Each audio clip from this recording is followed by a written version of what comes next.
My mother was born at the end of World War II in Jambul, Russia, a place neither she nor I have ever been able to locate on the map. She spent the first years of her life in Germany, in free camps, where displaced persons lived in the aftermath of the war. I asked her about her parents and their experience as European Jews during World War II. All parents that came from that era, I mean, me being a kid, and, all of them had something drastically wrong with them somewhere. I mean, maybe it didn't show, but it was there. I mean, they were all a little off. Brought on by that experience, you mean? Right, whatever. They had either unreasonable paranoia or, it's not an unreasonable thing, right? I mean, your whole family's murdered. It makes sense that you'd be a little paranoid, I mean, your kid is taken away. I mean, you're slaughtered. It makes sense that you would get a little weird over that. But, Bubbe, I don't think there is a day that goes by where there isn't total reference made to that period.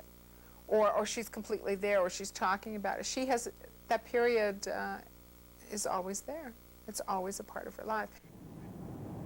Ladies and gentlemen, once again, please recheck that your carry-on items are stowed all the way underneath the seat in front of you.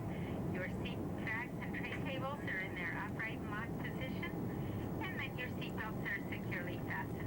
We'll be on the ground momentarily. Thank you. I was coming to Los Angeles to videotape an interview with my Bubbe, who, among other things, had been in a concentration camp for 2.5 years, from 1942 to 1945. Bubbe and Zeta being the Yiddish words for grandmother and grandfather, had just moved into a condominium. I visited them there for Friday night dinner. Dinners at Bubbe's were always the same. We started the meal with salad, had chicken soup, which was my favorite part, baked chicken as the main course, and some jello or fruit compote for dessert. Bubbe made this same dinner every day and had it ready for Zeta at 5 o'clock. On Friday nights when I'd visit, after dinner Zeta and I would go watch TV while Bubbe did the dishes. After the dishes, Bubbe would come over and try to talk to me. I would look over at her and nod just enough to avoid being rude, but I was always more interested in the television. I was born in Poland, and I grew up in a very high Jewish religious home, so I haven't got much time to go to school. So I try to educate myself, and I managed to speak good Polish, Yiddish, English how much I can, read and write, and a little Hebrew, little German. In 1935, I got married. We got a son. In 1939, the war was out. It was a very bad time for everyone, not just for Jewish people. So I went to Warsaw. In Warsaw, they started to build the ghetto. There was terrible conditions. And we were living there, a little room like here, 13 people. 13 people. The whole family where I was, and I was with my son. He was that time already 6. Then one night, they took us from the beds, like we were sleeping in the night things. And 2 o'clock in the night, and they bounce in the door, and they out, from 16 to 60 to go out. So he was sleeping, he didn't know if I'm not there.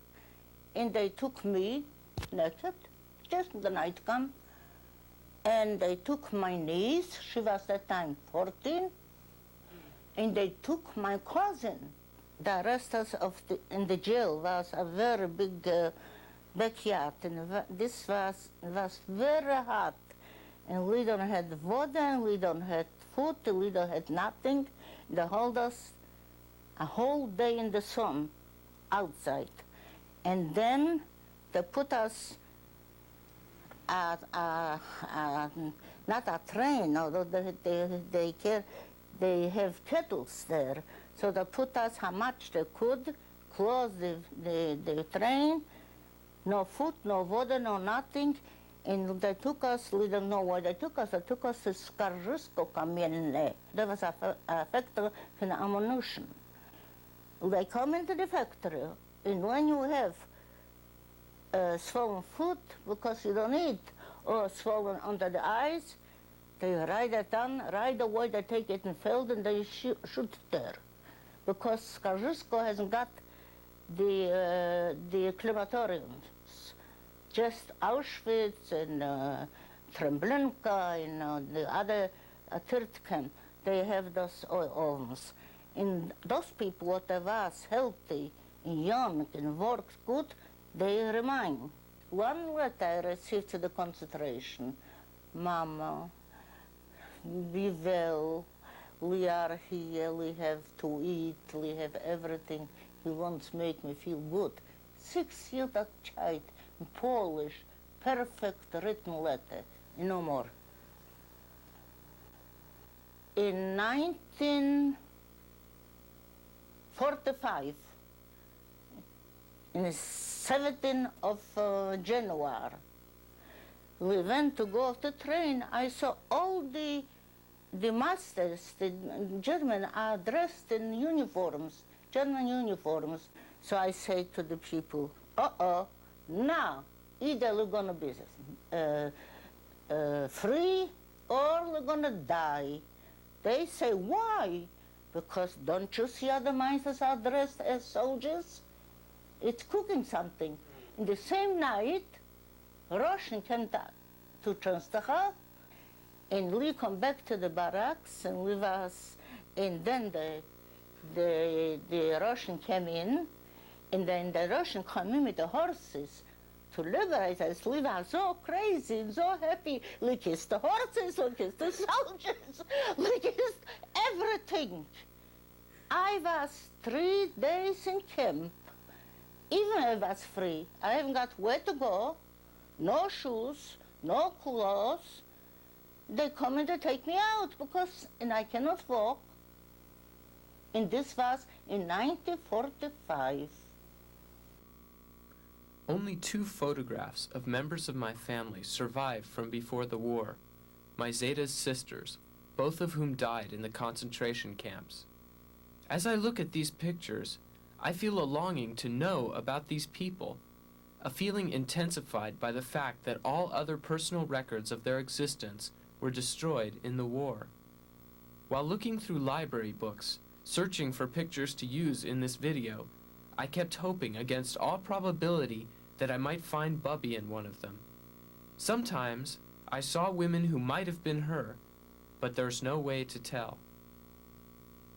I went back to watch where we were living, and I was looking, I was not even a piece of paper in our home. To my home, I even don't go. So, everybody was present, my whole family, my son, everybody went to the crematorium, so I went back to Częstochowa. I had 4 sisters, 3 brothers. One brother went to Russian, got killed, no more alive.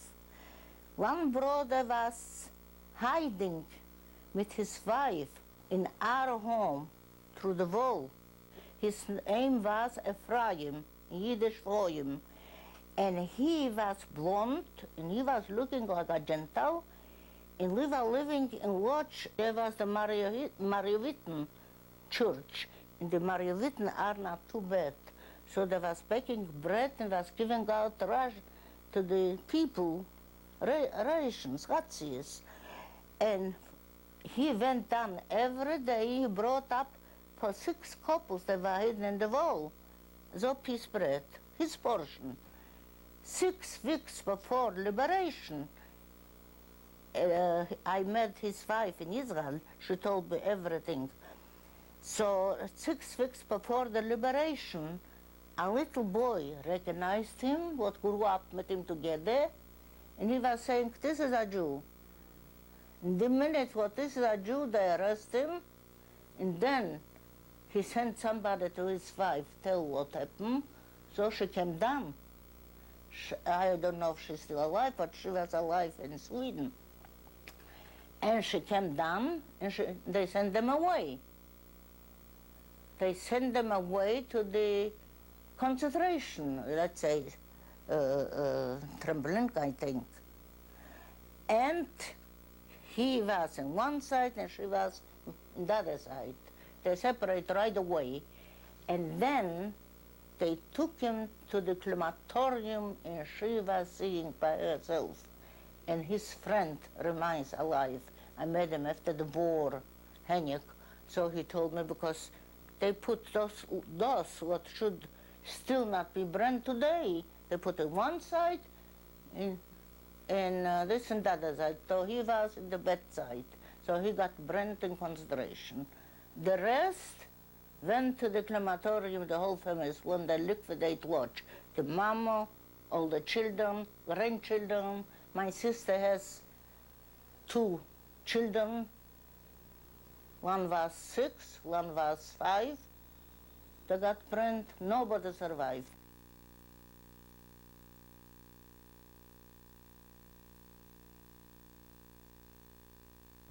So then I got pregnant, and I don't want no more be of this earth, not in Poland, not in Germany. I came to Los Angeles. This is in 1949. The child was 3 months old. You can understand my hard life with such child. And finally, I raised the child, and I was working, and she went to the nursery, and we opened a second-hand clothing store here on Brooklyn Avenue, 1525 Brooklyn Avenue, and everything was good. And then we moved here. We bought a little house because the child grows up. And Felix got sick. This means my first husband, he died. So I remain alone. Rosa was that time 13 years old, and then she was 16. She went to Berkeley.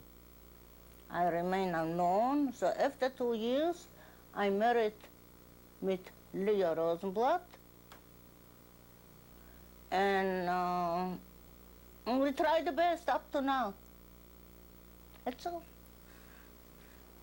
Bubbe is now over 80 years old and still healthy, but she will not live forever. After she and those of her generation are gone, no one will remain who had direct experience of that time. I don't know what I am, an angel or a devil, I don't know. I know that's not going to help now, nothing. So people, especially Jewish people, if you don't want to know you are a Jew, somebody will remind you. You understand? I want the young people, doesn't matter who, Jewish, not Jewish, Gentile, Greeks, to tell what happened. I can swear you have here people what they don't believe. They write now books of us not true. The KKK, Ku Klux things, they write now books. How can they say it's not true? Our people were there and they survived.